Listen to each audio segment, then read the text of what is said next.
조인섭 변호사의 상담소.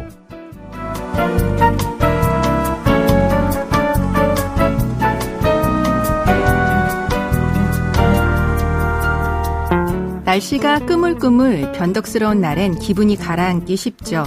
그런데 이런 날씨가 집중해야 할 땐 도움을 준다고 합니다.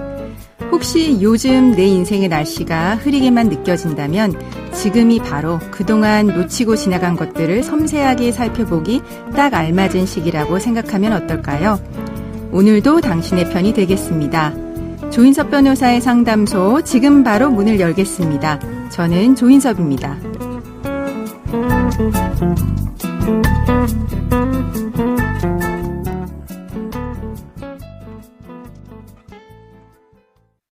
당신을 위한 로하우스 조담소 김진영 변호사와 함께합니다. 안녕하세요. 안녕하세요. 법무법인 신세계로의 김진영 변호사입니다. 오늘은 어떤 고민이 기다리고 있는지 먼저 사연부터 알아보겠습니다. 저는 프랑스에 있는 회사에서 근무하던 중 프랑스 국적의 동료와 연애를 했습니다. 그를 너무나도 사랑했던 저는 그를 따라 프랑스로 갔고요. 거기에서 혼인신고를 마친 뒤 아이를 낳고 살았습니다. 함께 사는 동안 저희 부부는 사이가 좋지 않았습니다. 성격 차이 때문이었습니다. 결국 저와 그는 결혼한 지 10년 만에 이혼하기로 했고요. 결혼했을 때와 마찬가지로 이혼 절차도 프랑스에서 밟았습니다. 프랑스 법원에서는 단독 양육자로 저를 그리고 공동 친권자로 저와 남편을 둘 다 정했습니다. 저는 이혼 절차가 마무리되면 아이와 한국에서 살 계획이었습니다. 전 남편한테도 말해왔습니다. 그는 주로 프랑스에서 거주하면서 방학 때마다 한국에 오기로 했고요. 그때 아이와 더 많은 시간을 보낼 수 있게 주 3회 당일 면접 교섭에 합의를 했습니다. 저는 프랑스에서 이혼을 마치고 아이와 함께 고국으로 돌아왔는데요. 그로부터 불과 몇 개월이 지나지 않아서 전 남편도 한국으로 왔습니다. 심지어 한국에서 직장을 구해서 살기로 했다고 하더라고요. 그거는 그 사람의 결정이니 존중합니다. 문제는 아이와의 면접 교섭 일정입니다. 남편은 프랑스에서 합의했던 대로 주 3회 면접 교섭 일정을 그대로 실시할 것을 저에게 요구하고 있습니다. 저는 친권자를 공동이 아니라 저 단독으로 변경하고 싶습니다. 상대방과 자녀의 면접 교섭 일정을 월 2회로 변경할 것을 한국 법원에 요구했습니다. 면접 교섭이 너무 잦아서 힘듭니다. 통상적인 면접 교섭으로 변경될 수 있겠죠?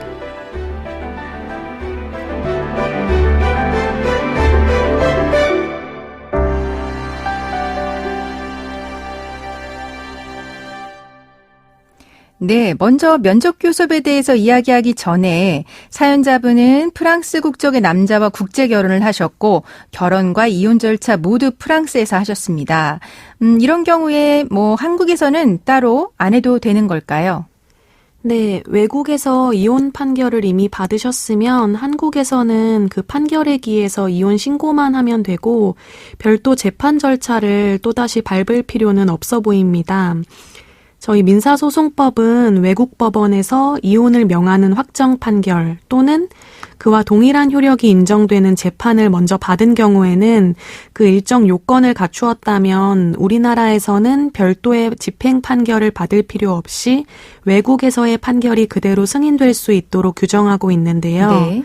따라서 한국에서도 외국에서의 판결에 따라 이혼을 하고자 한다면 그 판결의 정본이나 등본 또 판결 확정 증명서 그리고 그 원본인 서류들을 번역한 번역문 등을 지참해서 이혼 신고하는 절차만 밟으시면 될 것 같습니다. 네. 다만 이때 신고 수리를 담당하는 공무원이 그 서류들을 받아보고 외국 판결의 확정 여부가 분명하지 않거나 또 외국 판결의 효력이 의심스러운 경우 등 일정한 그 사안에서는 감독법원의 질의를 거쳐서 긍정적인 답신이 온 경우에만 신고 수리하는 경우도 있으니까요. 네. 이 점에 대해서는 유의하셔야겠습니다. 네.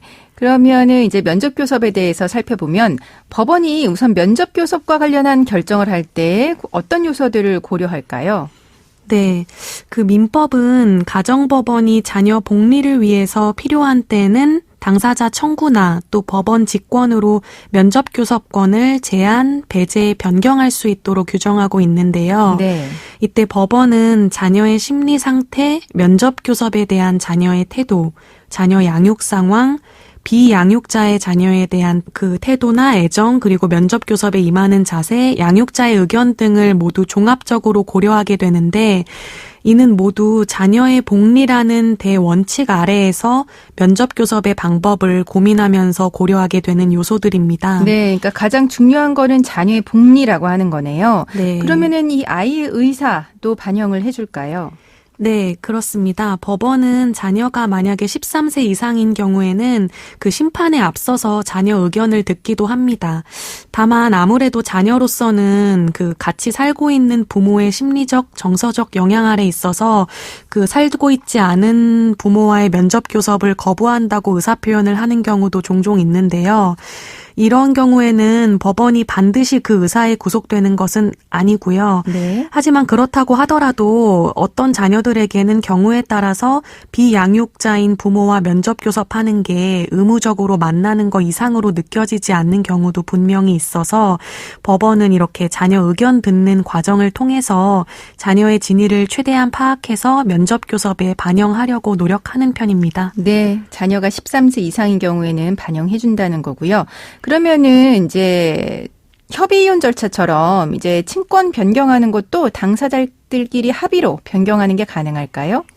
네, 결론부터 먼저 말씀드리면 가정법원 심판 없이 당사자들 협의만으로는 어려울 것 같습니다. 네. 협의 이혼 과정에서는 당사자들이 미성년 자녀에 대한 양육이나 친권자 결정에 관해서 협의를 하고 이에 대해서 가정법원에서 협의 이혼 의사를 확인만 받으면 친권자 결정에 대해서도 당사자들이 협의한 대로 이혼이 이루어지는데요. 네. 근데 이제 민법은 일단 친권자가 정해지고 나면 그 변경에 대해서는 가정법원이 자녀의 복리를 위해 필요하다고 인정할 때에만 자녀의 사촌 이내 친족의 청구가 있고 이러한 경우에 친권자를 다른 일방으로 변경할 수 있다 이렇게 규정하고 있어서 이혼이 일단 성립한 뒤에 친권자를 변경하려면 반드시 가정법원에 친권자 변경에 대한 심판을 거쳐야 할 것 같습니다. 네, 그러니까 친권자 변경은 자녀와 관련되는 굉장히 이제 중요한 일이기 때문에 당사자 합의로는 안 되고 이제 법원이 이제 복리적인 후견적 차원에서 맞다고 판단하면 변경을 해준다는 거네요. 그러면 이제 친권자의 동의가 필요한 상황이 생겼을 때 공동 친권자인 전 남편이 끝까지 동의를 거부하는 경우도 있지 않겠습니까? 그런 경우에는 어떻게 해결이 될까요? 네, 그 경우에는 그 친권자의 동의를 가름하는 재판이라는 그 제도를 활용해 볼 수 있는데요. 네. 민법은 친권자의 동의가 필요한 행위가 있는데 그 다른 친권자가 정당한 이유 없이 이에 동의하지 않고 그로 인해서 자녀의 생명이나 신체, 재산에 중대한 손해가 발생할 위험이 있다면 가정법원이 자녀 본인이나 친족 등의 청구에 의해서 친권자의 동의를 가름하는 재판을 할 수 있도록 규정하고 있습니다. 네. 그래서 친권자 일방이 그 자녀에 대한 의료 행위나 여권 발급 등을 앞두고 적극적으로 동의를 거부하거나 아니면은 상대방이 소재 불명, 연락 두절로 인해서 필요한 동의를 받을 수 없는 경우에는 친권자 동의가 필요한 그 구체적인 행위를 특정해서 그 행위에 한정해서 법원에서 친권자의 동의를 가름하는 재판을 받아볼 수 있습니다. 네. 그러면은 이 사연 같은 경우는 지금 합의는 당사자들이 주 3회 면접교섭을 하기로 되어 있는데 지금 통상적인 면접교섭 일정인 월 2회로 변경하는 거를 원하세요? 이거는 가능할까요? 네, 가능할 것 같습니다. 민법은 그 자녀 복리를 위해 필요할 때는 면접교섭 변경할 수 있다고 그 명시적으로 규정하고 있어서 면접교섭 변경 심판을 청구해서 그 면접교섭 횟수를 비롯해서 방법이나 장소 등의 내용을 변경하는 것도 가능합니다.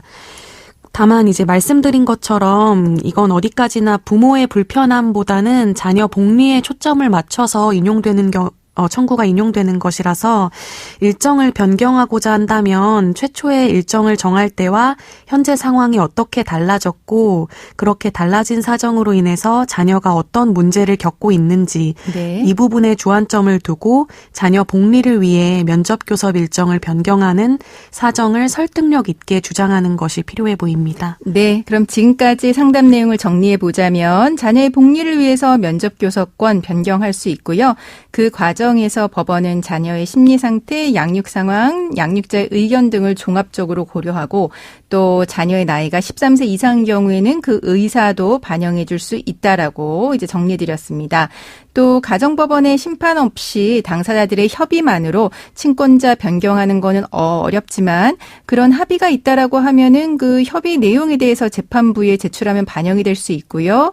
그리고 통상적인 면접교섭 일정은 월 2회 격주로 이루어지는데 현재 주 3회 면접교섭 일정을 이제 통상적인 월 2회 일정으로 변경하는 것 가능해 보인다라는 것까지 정리해 주셨습니다. 지금까지 김진영 변호사와 함께했습니다. 네, 감사합니다.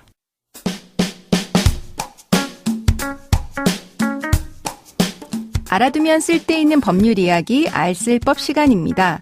서울 지하철 4호선 신길 온천역의 역 이름이 능길역으로 바뀌는 것이 부당하다면서 주민들이 행정소송을 냈는데요. 패소했습니다. 그 이유를 살펴볼까요?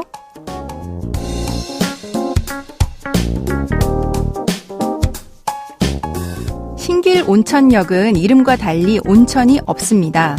2000년경 4호선이 오이도역으로 연장되면서 당시 안산시 신길동 일대의 온천 개발에 대한 기대감이 반영돼서 신길 온천역으로 정해진 것이죠. 하지만 온천 개발권 소유자와 땅 소유자인 안산시와의 갈등으로 현재까지 온천이 개발되지 않은 상태입니다. 결국 안산시는 능길역으로 역명 개정을 요청했는데요. 이에 대해서 신길 온천역 온천개발권 소유자의 자녀와 역 인근 주민들이 2021년 국토교통부를 상대로 역명을 변경하지 말아달라고 취소 소송을 제기한 겁니다.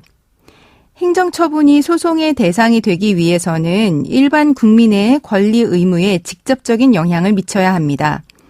하지만 재판부는 역명 개정의 경우 원고들이 입는 불이익은 온천 홍보 효과 박탈 등 간접적이거나 사실적 경제적인 이해관계에 불과하다고 봤습니다. 이러한 이유로 서울행정법원은 온천 개발권 소유자의 자녀와 역 인근 주민들이 제기한 역명 개정 처분 취소 소송에서 원고 각하 판결을 내린 겁니다. 조인섭 변호사의 상담소 조담소는 언제나 당신과 함께합니다.